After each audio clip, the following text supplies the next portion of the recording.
Thank you very much. Today I want to talk about the incident that happened in UN General Assembly when the South Africa president was talking and suddenly his mic went off. I want to know the technical team that is operating the mic in the UN General Assembly.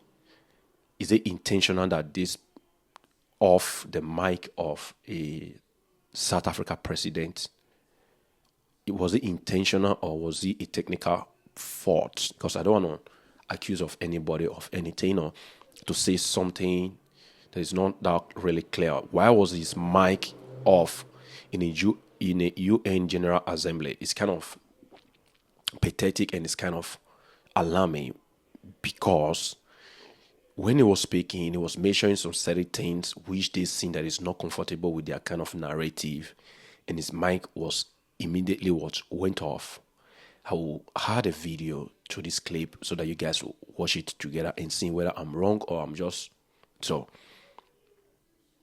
When he was speaking concerning the incident of Israel and Palestine, creating of two states, a Palestinian state and Israeli state, and he was commenting on the incident, and suddenly his mic went off and he was speaking to himself without the general body didn't hear him. It's kind of alarming. It is what they are going to be doing to Africa leaders. I think we have to rethink of ourselves in the worst stage. This is the worst stage. This is the whole world watching the incident, and suddenly his mic went off. It's kind of alarming. So I'll leave the video behind.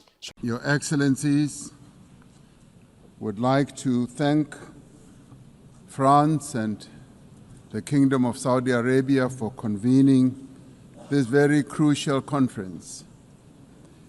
This is a moment of great significance, not only for the people of Palestine, not only for the people of Israel, but for all people who cherish the ideals of freedom and self-determination.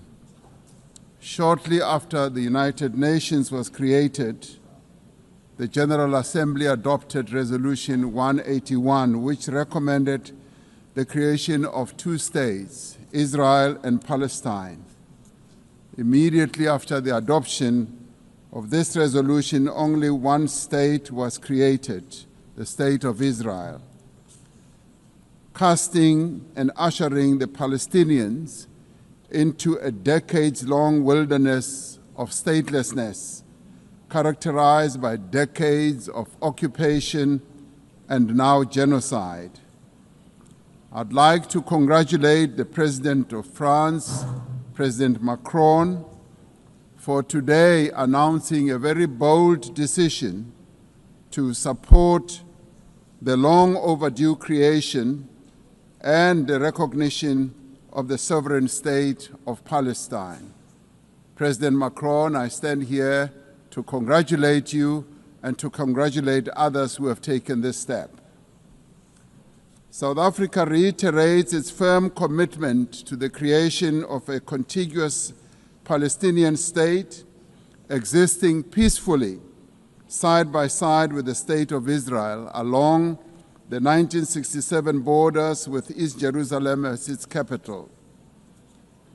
South Africa condemned the 7th October attacks by Hamas that resulted in the deaths of more than 1,200 people. In response to this attack, Israel has unleashed disproportionate punishment against the people of Palestine. And we say here today that the only solution to this conflict is a two-state solution. The viability of a two-state solution depends on full and universal respect for international law. All states, including the State of Israel, must comply with the collective obligations under international law. As the UN marks the 80th anniversary, we call on all member states to recognize Palestine and to act in solidarity with its people, to restore the prospects of a two-state solution, we call, firstly, for global recognition of Palestine and its sovereignty and territorial integrity. Secondly, the immediate ceasefire and an end to the genocide and the release of hostages by Hamas and prisoners by Israel.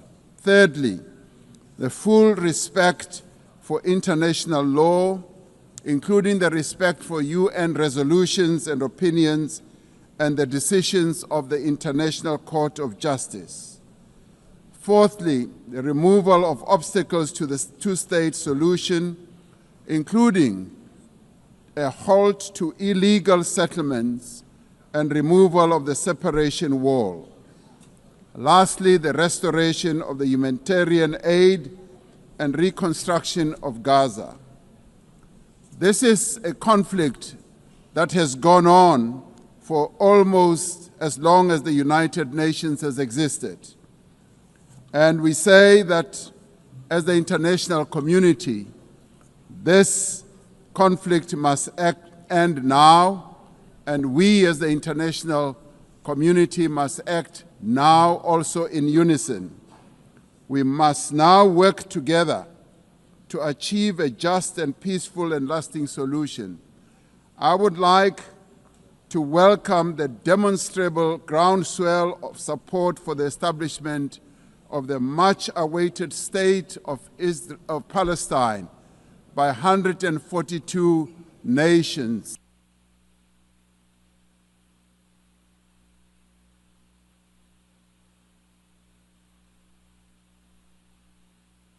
The speaker's microphone has been cut off.